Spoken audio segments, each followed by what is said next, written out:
There are moments in sports when talent is so overwhelming, so undeniable, that it forces the world to stop and watch. But sometimes, even the brightest stars aren't celebrated. They're silenced. Not because they weren't good enough, not because they didn't win, but because they broke the system. This is the story of an athlete who didn't just challenge their competition, they challenged power, and for that, they were erased. This is the story of Jim Thorpe. Born in 1887 in Oklahoma, Jim Thorpe entered the world already caught between two identities. His father was of Irish and Sac and Fox descent. His mother, Potawatomi. Thorpe was raised in the Native American community during a time when the U.S. government was doing everything it could to assimilate indigenous people into white society. And by assimilate, we mean strip away culture, language, identity, everything. Thorpe was sent to boarding schools designed to civilize Native children. These schools were brutal. Children were punished for speaking their language or practicing their traditions. But despite the trauma, something remarkable happened. Thorpe discovered sports, and he wasn't just good, he was dominant. Track and field, baseball, football, basketball, he could do it all. At Carlisle Indian Industrial School in Pennsylvania, he became a national sensation. People couldn't believe one man could be that fast, that strong, that agile. In 1911, he led Carlisle to a stunning victory over Harvard, scoring all the team's points. The next year, he crushed Army, yes, that Army, with a performance so iconic that a young cadet named Dwight D. Eisenhower later said, "Here and there are some people who are supremely gifted. My memory goes back to Jim Thorpe." Thorpe wasn't just gifted. He was once in a century, maybe once in a lifetime. In 1912, the world gathered for the Summer Olympics in Stockholm, Sweden. Thorpe, already the most feared collegiate athlete in America, represented the U.S. in both the pentathlon and decathlon, two of the most grueling events in the Games. And he didn't just win, he dominated. He crushed the pentathlon. Then, in the decathlon, over 10 events spread across 3 days. Thorpe destroyed the competition by a margin so wide it was almost embarrassing. He won 4 events, placed top 4 in the rest, and broke the world record in the decathlon. After the Games, Sweden's King Gustav V told him, "You, sir, are the greatest athlete in the world." Thorpe smiled and replied, "Thanks, King." But this is where the story takes a turn. Not because Thorpe lost, not because he cheated, but because of what came before the Olympics. In 1913, months after Thorpe's Olympic triumph, newspapers broke a story. Jim Thorpe had once been paid to play minor league baseball. Not a big scandal, right? Today, every elite athlete gets paid. But back then, the Olympic Games had strict rules. Athletes had to be amateurs, meaning they couldn't receive money for any athletic competition. It was a hypocritical rule, largely ignored for white athletes, but not for Thorpe. Within weeks, Thorpe's gold medals were stripped. His records were erased. His name was deleted from Olympic history books.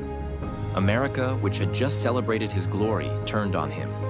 He was publicly shamed, not just for breaking Olympic rules, but implicitly for being a Native American man who had risen too high. Let's not kid ourselves. Racial prejudice played a massive role in the swiftness and severity of his punishment. Many other white athletes of the era had done the same thing, but only Thorpe was punished this brutally. He was banned not just from the Olympics, but from the historical legacy he earned. Most athletes, after such a public disgrace, would vanish. But not Thorpe. He didn't give up. He couldn't. After being blacklisted from amateur sports, Thorpe pivoted. He joined professional baseball and later professional football. He became one of the first true multi-sport pro athletes, decades before Bo Jackson or Deion Sanders. He played for 6 seasons in Major League Baseball and later helped found the National Football League. Yes, the NFL. Thorpe was even its first president in 1920. That's how influential he was. But fame didn't guarantee fortune. He struggled financially for most of his life. He worked as a laborer, a security guard, even a Hollywood extra. He battled alcoholism. He faced constant racism and was rarely given the credit he deserved. Still, he never complained publicly. He kept showing up. Quietly, persistently, stubbornly. Great. For decades, his supporters fought to have his Olympic titles reinstated. They wrote letters, petitioned officials, demanded fairness. But the International Olympic Committee refused to budge. About what happens when systems are designed to punish rather than uplift. About the double standards that still exist in sports today. He broke barriers long before it was fashionable. He succeeded in a world that was actively working against him. And even when they banned him, erased him, exiled him, he never stopped being great. The truth is, the system may have taken his medals, but they couldn't take his greatness. Because greatness doesn't need permission. It doesn't need approval. It just is. And Jim Thorpe? He was greatness, personified. To this day, Jim Thorpe's story remains one of the most heartbreaking and inspiring chapters in sports history. It's not just the story of an athlete. It's the story of a man who stood toe-to-toe with a world that never wanted him to succeed and still left it in awe. And yet, there's something deeply unsettling about how long it took for justice to catch up. Think about it.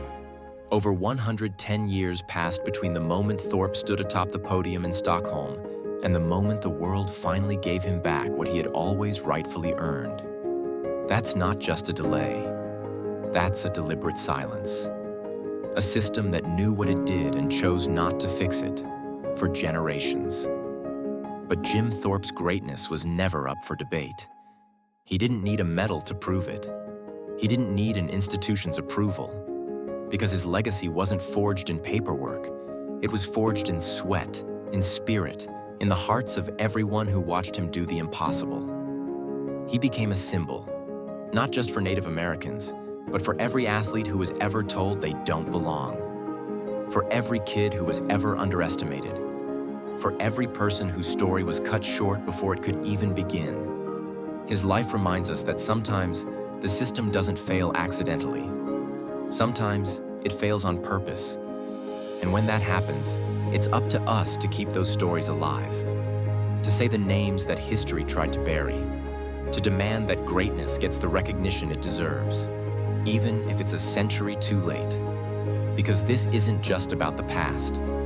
Let's remember the fighter, the trailblazer, the man who refused to shrink to fit into a system that was never built for him. Let's remember the injustice, not to dwell on it, but to learn from it. Let's remember the resilience, not because it's easy to admire, but because it's necessary to honor. And most importantly, let's remember that no matter how hard they try, you can't erase greatness.